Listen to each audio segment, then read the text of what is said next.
Multiple personality disorder is something we often hear about in novels or movies, but it's really rare in real life. It's hard to imagine what it's like for someone to have multiple personalities living inside them. In Japan, there's a 26-year-old guy named Haru who has 13 different personalities. A TV show followed him around for a day, recording how his personalities change.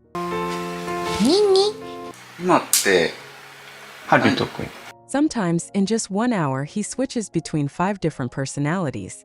There's a 16-year-old girl who's obsessed with a Japanese celebrity, a 28-year-old genius programmer, and even a 6-year-old kid, among others.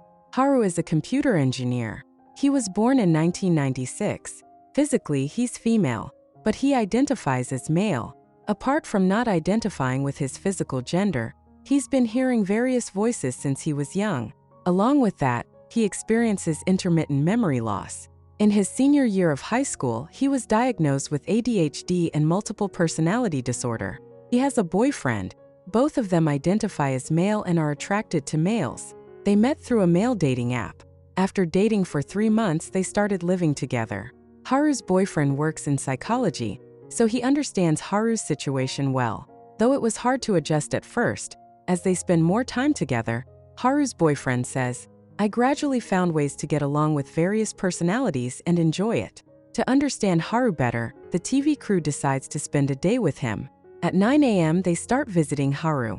He just woke up, and his boyfriend is making breakfast for both of them. Haru is hanging laundry. Suddenly, he switches to another personality, Haruto, a 6-year-old boy who loves playing games and appears when Haru is feeling weak. Shortly after, Haru's personality shifts again, this time to a shy boy named Satoru. Satoru is 13 years old, a bit stuttery, not talkative, loves numbers and plants. Seeing him trembling in fear, his boyfriend quickly comforts him, leading him to the breakfast table where they sit down together. Soon, Haru's main personality returns, and his boyfriend joins him for breakfast with a smile. Today is their rare day off together. After breakfast, they decide to drive and admire flowers. Both enjoy photography, taking their Sony camera to capture the flowers. One of Haru's personalities, Keiichi, loves photography. This picture of the cicada is taken by Keiichi, the oldest among all personalities at 28 years old, smart, calm, and working as a systems programmer. Suddenly, Satoru, who loves plants, appears, trying hard not to step on the grass. Hand in hand, they return home. Haru starts cooking, seemingly making beef patties. He switches personalities again, becoming a boy named Akaram, who loves painting and cooking. His age is unknown. Currently, Haru has about 13 personalities, with 7 appearing frequently. Besides those mentioned, another common one is Yosuke, who is good at listening and reliable. Whenever Haru feels pain, he turns to Yosuke to confide. The only girl among the 13 personalities is 16-year-old high schooler Yui. She adores the Japanese idol Nanomiya Kazunari, arranging photos of Japanese celebrities at home, a dedicated fan. Personality switches happen anytime, anywhere, without warning. One of Haru's personalities, Keiichi, the programmer, explains it's like a room with a table and a screen. Whoever sits there becomes the current personality, and what they see is shown on the screen. Personalities not currently present can watch what's happening outside on the screen or choose to sleep in the capsules. They argue and disagree. Haru, the main personality, stays quietly near the table. Which personality controls the body depends on 2 modes. When Haru wants to escape reality, others take over, or when other personalities are interested, they come out. Sometimes there are 4 or 5 switches in an hour. Because Haru switches personalities all the time, he needs to use some methods to keep his daily life consistent, so he has to take notes all the time. Yosuke and Keiichi are the 2 personalities that appear most often during Haru's work time, with Yosuke being good at summarizing and Keiichi being good at organizing logic. Haru says that after mastering the methods, his other personalities actually make his daily work more efficient. After over a year together, Haru and his boyfriend decide they want to keep the same last name for life. So they plan to get married and have the same surname. Their marriage is fine legally since Haru is registered as female and his boyfriend as male. However, in Japan, once married, you can't change your gender. So after fulfilling this wish, they'll get a divorce. Haru will undergo gender reassignment surgery, but they can still keep the same last name after divorce, and the gender can be changed. talking about why Haru became like this feels a bit sad. In medicine, multiple personality disorder is recognized as a psychological illness, and many theories link it to childhood trauma. Haru, originally was a girl born in 1996, was sensitive and observant from a young age. At the age of 3, Haru started hearing a male voice in her head, initially thinking it was normal, but it didn't go away, and thus Yosuke, one of her personalities, emerged. Despite having already split into a subpersonality early on, Haru remained a cheerful child. However, in 6th grade, a series of blows hit her. Her parents divorced shortly after which her father passed away. Not long after, her best friend also died. Haru, heavily impacted by these events, developed significant mental health issues, including depression. Over time, more and more personalities split from Haru. Inexplicable things kept happening to Haru. She'd be somewhere else when she should be at school, or she'd wander away from home while studying, or she'd buy things without any memory of it. Troubled by these occurrences, Haru sought help from a doctor, who told her, "These different personalities exist to protect you. There's no need to try to eliminate them." Thus, Haru began learning to coexist with her alter egos, to accept and trust them. In US history, there's this super famous guy named Billy who has 24 different personalities. Some were men, some were women, and there were even some kids. They were all very distinct and different from each other. Today we're going to explore the tragic and dramatic life of Billy. It's October 1977 at Ohio State University, and over the last 12 days, there have been several horrifying incidents where female students were raped and robbed. The pattern in each case is pretty much the same. Someone with a gun forces a female student to drive to a secluded area. Once they get there, he assaults her and then steals her money. This string of violent crimes has everyone freaked out, and the police are under massive pressure to catch the suspect fast. Because the crimes are so similar and close together, the cops think it's one person doing it all. Since the criminal is skilled, they figure he might have a record. So they show photos to the victims and they all identify one guy, Billy. Billy is 22 years old and had been in prison for robbing a pharmacy 2 years ago. He was released on parole just 6 months earlier. When the cops find Billy's fingerprints on the victim's car, they're convinced it's him. So they go to arrest him at his home.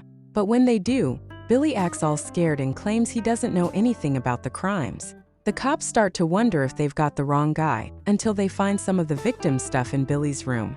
They also notice that parts of his room are messy while others are neat, like multiple people live there, but it's just Billy. He keeps insisting he's innocent, saying, "If I did it, I'm sorry, but I don't remember." The investigators aren't buying it, so they handcuff him to another prisoner and drive them both to jail. But on the way, Billy casually unlocks his own cuffs. When they arrive, the cops are shocked. They ask the other prisoner why Billy's cuffs were open, and he says Billy did it himself without even remembering. This starts to make the cops suspicious. They think Billy isn't just a regular guy. They put Billy in a room. Suddenly, Billy starts getting super angry and bangs his head on the wall. The cops worry he might hurt himself, so they put him in a straitjacket. But here's where it gets crazy. Billy manages to get out of the straitjacket by himself. He takes off his clothes, rolls them up into a pillow, and falls asleep.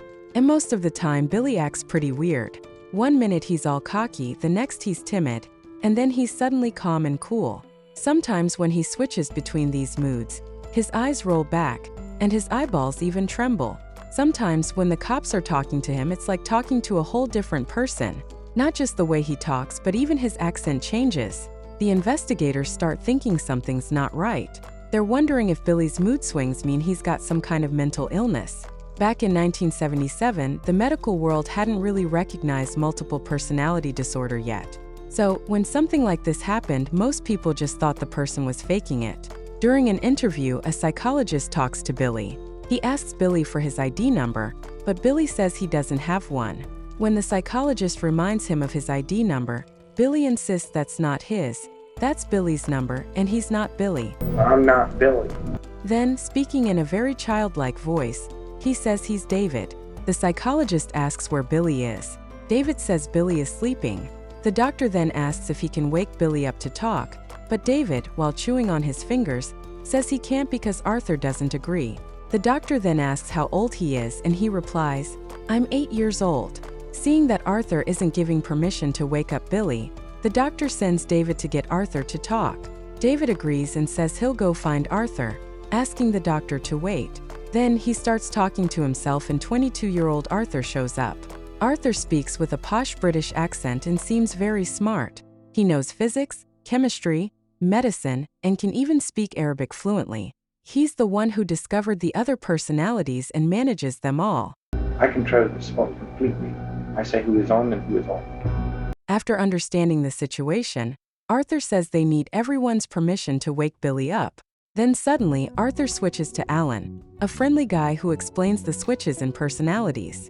He says there's a big spotlight inside Billy, and whoever stands in its circle gets to come out. But it's Arthur who decides who gets the spotlight. Then Alan switches to another personality, and the doctor greets each one. After observing for a while, the doctor concludes that Billy has a total of 24 personalities. The doctor thinks Billy split into lots of different personalities because he had a really sad childhood. He had to make these different personalities to protect himself because he felt really fragile. Billy had a really tough childhood. His real dad was a gambler and drank a lot. When Billy was 8, his mom remarried, and his life turned into a nightmare. His stepdad was also a heavy drinker and very violent. He'd beat Billy's mom and even the kids, especially targeting Billy. He'd tie Billy up and hurt him. Billy almost got buried by his stepdad. His stepdad only lets him breathe through a straw. What's worse, his stepdad pees in the straw. In this extreme pain and fear, Billy split into different personalities to protect himself. For instance, there's Danny, who's 14, and he's scared of men. Then there's Tommy, 16, who's great at escaping. Billy's core personality stopped making memories in high school because he tried to end his life. Then one personality, Reagan, emerged and saved Billy. Reagan's strong, knows martial arts, and speaks English with a deep accent. He acts as a protector for everyone. Billy's been sleeping a lot because his other personalities think if they wake him up, he'll try to end his life again. So they're protecting him by letting him sleep. In 1978, Billy was found not guilty because of his mental issues. Researchers talked to all of Billy's different personalities and found out it was Reagan who did the robbery, not Billy himself. One of Billy's personalities, Adalana, who is a lesbian, raped the women who were victims. But Billy's main personality didn't commit the crime. So, Billy became the first person in American history to be acquitted because of multiple personalities. But he had to go to a rehab center before returning to society. Psychologists decided to integrate Billy's personalities instead of removing them. It's like putting together pieces of a broken mirror. They've chosen a teacher personality for Billy because the teacher personality's emotionally stable. They didn't choose Billy personality because he's unstable, gets upset easily, and has gaps in his memory, making him disconnected from society. After 10 years of therapy, Billy's personalities merged into one. In 2009, when he was 54, the media asked if his other personalities were gone. Billy said they're still there. He just controls them now. In 2014, at 59, Billy passed away in a nursing home, ending his remarkable life. In the medical world, they always thought split personalities are like a self-defense mechanism, kind of like how your immune system makes antibodies to protect your body. This shield helps people briefly escape from the pressures around them. So if we meet someone with multiple personalities, we can try to understand them more. That's the end of our video for today. I'm Nabi. If you like my video, don't forget to subscribe, and I'll see you in the next video.